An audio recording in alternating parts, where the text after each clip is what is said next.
Hello दोस्तों, नमस्कार। मैं प्रदीप शेखावत आज आपके सामने जो वीडियो बना रहा हूँ वो पशु परिसर से संबंधित है और किसी भी विद्यार्थियों के काम का नहीं है।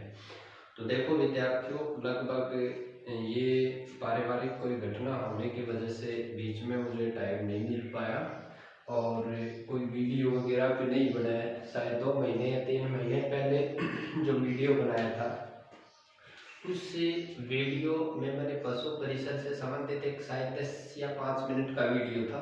उसमें मैंने आपको बताया था कि कैसे तैयारी करनी है और क्या करनी है। सब के सब बड़ी बड़ी कोचिंग वगैरह, राजस्थान का जीके और जो करंट से संबंधित था, मैंने उसमें सब बताया था। शायद आप प्ले लिस्ट में जाकर वो वीडियो देख सकते हो। मैंने उसमें क्या क्या बताया था और उसके अकॉर्डिंग ही पेपर आया था। फिर भी पता नहीं क्या हो रहा था कि एक करंट के प्रति विद्यार्थियों का इतना रुझान कर दिया गया कि लास्ट टाइम पे पता नहीं उनको इतना नॉलेज टीचरों को भी कहाँ से आ जाता है। और इसलिए मैंने बीच के अंदर कोई भी वीडियो नहीं डाला। क्यों नहीं डाला? क्योंकि विद्यार्थियों के बीच में मानते हैं कि उनके कुछ एक साइड इफेक्ट हो जाते हैं। जैसे किसी विद्यार्थी का पढ़ने का तरीका कोई अलग है या किसी विद्यार्थी का कोई अलग तरीका है, कोई कैसे पढ़ता है। परंतु जो मैराथन वगैरह लगाए थे लोगों ने, उनमें से क्वेश्चन उनके नहीं पढ़े, है ना। बड़ी बड़ी जो कोचिंग संस्थाएं कहते थे कि गणित के 2-4 क्वेश्चन आएंगे और गणित के 25-25 क्वेश्चन पूछे गए। तो देखो, मैं मेन पॉइंट के ऊपर आता हूँ। करना क्या है, किस प्रकार से इसकी कट ऑफ रहेगी, नॉर्मलाइजेशन कैसे होता है। 2015 की जो पटवार भर्ती थी उसके अंदर नॉर्मलाइजेशन हुआ था, उसकी घटना पे मैं आपको बताऊंगा। तो इसकी कट ऑफ के बारे में भी ज़्यादा लंबा चौड़ा वीडियो ये नहीं बनने वाला है। तो देखते हैं किस प्रकार से शिफ्ट में क्या क्या हुआ, किस प्रकार से नंबर बढ़े, किस प्रकार से एग्जाम हुआ। और इसमें जो विद्यार्थी, लगभग 10 लाख के समथिंग ही विद्यार्थी इस एग्जाम में बैठ पाए। 7 लाख विद्यार्थी वो थे जो फर्स्ट ग्रेड की तैयारी करने वाले थे या सेकंड ग्रेड की तैयारी कर रहे थे या फिर किसी और कॉम्पिटिटिव एग्जाम की तैयारी कर रहे थे। वो विद्यार्थी थे वो इससे क्या कि वो एग्जाम देने नहीं गए। एक खास बात इसमें ये भी थी कि जो विद्यार्थी कह रहे थे कि मेरे 140 क्वेश्चन सही हो रहे हैं, जब वो वहां पे बैठा था तब तो उसके 140 क्वेश्चन थे। ऐसे विद्यार्थी मुझे बहुत सारे मिले। जैसे ही वो बाहर निकले, नए विद्यार्थी थे, 10th लेवल का एग्जाम था। कई विद्यार्थियों ने फर्स्ट बार एग्जाम दिया था और कई विद्यार्थी काफी टाइम से एग्जाम दे रहे थे। उनको तो पता है क्या स्कोर करना है, कैसे एग्जाम को अटेम्प्ट करना है। इसमें से 140 जो एग्जाम हॉल में थे, हम उस टाइम पे क्या था कि कई विद्यार्थियों ने क्या कर रखा था कि जो ऑप्शन था वो भी नहीं भरा। ऐसे विद्यार्थी आपको 5% मिल जाएंगे। 10 लाख में से 5% ऐसे विद्यार्थी मिलेंगे जो डी ऑप्शन नहीं भरा। 140 हो गए। जैसे ही एग्जाम से बाहर निकले, अरे यार मेरा तो ये भी गलत हो गया, इसमें गोला गलत भरा गया, ये क्वेश्चन तो मुझे आता था, इसकी जगह दूसरा क्वेश्चन हो गया। इस प्रकार की खामियां आते आते उनका स्कोर है वो लगभग 130 के समथिंग रुका। फिर क्या हुआ, फिर उसके बाद में आंसर की वगैरह मिलाए कोचिंगों से या कहीं से, उसने अपने आंसर वगैरह मिलाए तो देखा कि नहीं, मेरे उत्तर तो यही है, ये शायद कोचिंग वाला ही गलत बता रहा है। फिर इसकी मास्टर की आएगी तो उसके अंदर रिजल्ट और घटेगा और घट के वो आ जाएगा 105 से लेकर 110 के बीच में। ये स्कोर रहेगा। पेपर कितना इजी है, उसके अंदर मैथ के क्वेश्चन थोड़े से अच्छे लेवल के थे। 25-25 क्वेश्चनों के समथिंग इसमें बनाए गए थे।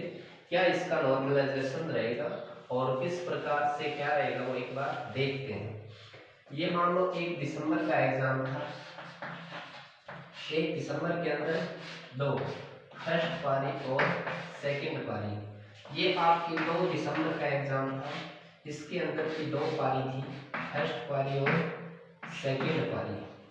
ये आपकी 3 दिसंबर का एग्जाम था।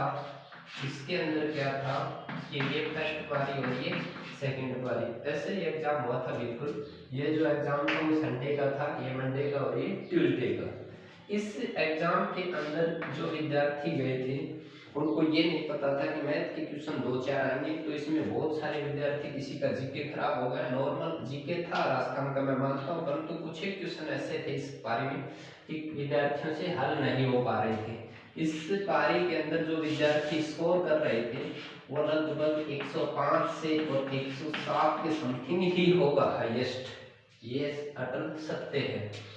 नंबर 2, इन्होंने इसका एग्जाम वगैरह देख नहीं पाए और जैसे ये बाहर निकले 20 या 25 मिनट में इनकी एंट्री हो गई थी। ये जो कर रहे हैं वो 110 के समथिंग कर रहे हैं। अब इन विद्यार्थियों के पास इन्होंने फर्स्ट का भी देख लिया और सेकंड का भी देख लिया, दोनों पारियों के देखे इन्होंने। देखने के बाद में इनको पता चल गया कि 5 या 6 क्वेश्चन क्या है, रिपीट हो रहे हैं। तो इनका जो स्कोर है वो 115 और 120 के समथिंग चला गया। ठीक है, फिर इनके बाद में इनको 12 घंटे मिले, इनको 24 घंटे मिल गए। इन्होंने देखे कि इस पारी के भी इसमें रिपीट हुए, इस वाले इसमें हुए, इस वाले इसमें और इस वाले इसमें। इस प्रकार से इन विद्यार्थियों का जो स्कोर है वो 120 से और 130 तक चला गया। अब आप लोग देख सकते हो कि नॉर्मलाइजेशन की कंडीशन कहाँ बैठेगी और कौन सी पारी में बैठेगी। ये शायद आलोक राग जी ने भी डिसाइड कर दिया है कि जो नॉर्मलाइजेशन होगा वो एकदम सही होगा।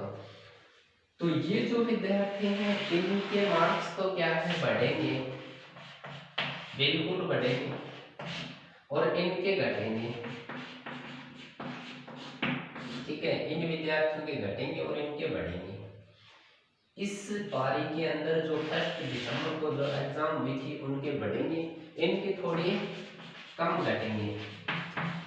ठीक है, यानी कि आप अब एवरेज लगा सकते हो कि किस प्रकार किसकी मेरिट रहेगी और किस प्रकार से नंबर आएंगे। ठीक है ना, ये रहा मोटा मोटा आंकड़ा आपका। नॉर्मलाइजेशन जैसे पटवारी का एक बार एग्जाम हुआ था तो उसमें 22 नंबर इस पारी के कटे थे, एक बार पहले की बात बता रहा हूँ, और ये 22 नंबर इसमें बढ़ गए थे। अब आप समझ सकते हो कि नॉर्मलाइजेशन का किसी को कुछ भी नहीं पता है, ये सिर्फ व्यूज वगैरह बढ़ाने के चक्कर में लोग लगे हुए हैं, तो इस चीज को भी थोड़ा सा ध्यान से रखें। अब मैं आपको बताता हूँ कि मेरिट क्या रहेगी और किस प्रकार से रहेगी। जर्नल की जो मेरिट है,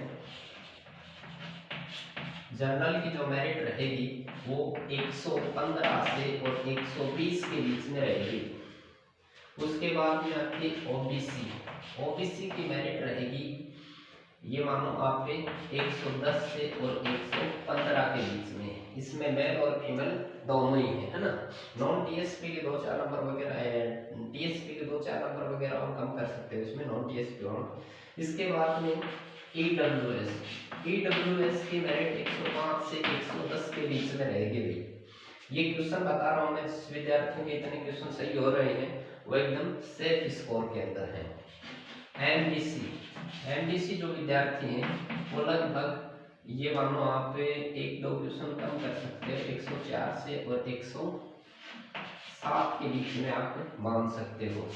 उसके बाद में एससी जो कैंडिडेट हैं उनके 100 क्वेश्चन सही हैं 104 के बीच में, और जो एसटी कैंडिडेट हैं उन विद्यार्थियों के 95 से 104 इनके बीच में। जिन विद्यार्थियों के ये अंक बन रहे हैं वो विद्यार्थी सेफ स्कोर के अंदर हैं। लगभग इसके अंदर जो पोस्ट थी वो 6000 के समथिंग पोस्ट थी, और किसी विद्यार्थी का एग्जाम खराब हुआ है तो वो मायूस न हो और अगली एग्जाम की तैयारी करें। इसी प्रकार से 10th लेवल पे जो कर्मचारी चयन बोर्ड निकाल रहा है चतुर्थ श्रेणी की 60-70 हजार पोस्ट निकाल रहा है, तो उसकी तैयारी करें। ये था आपका कट ऑफ का सिस्टम, और नॉर्मलाइजेशन मैंने आपको बता दिया है। सभी विद्यार्थियों को बहुत बहुत धन्यवाद।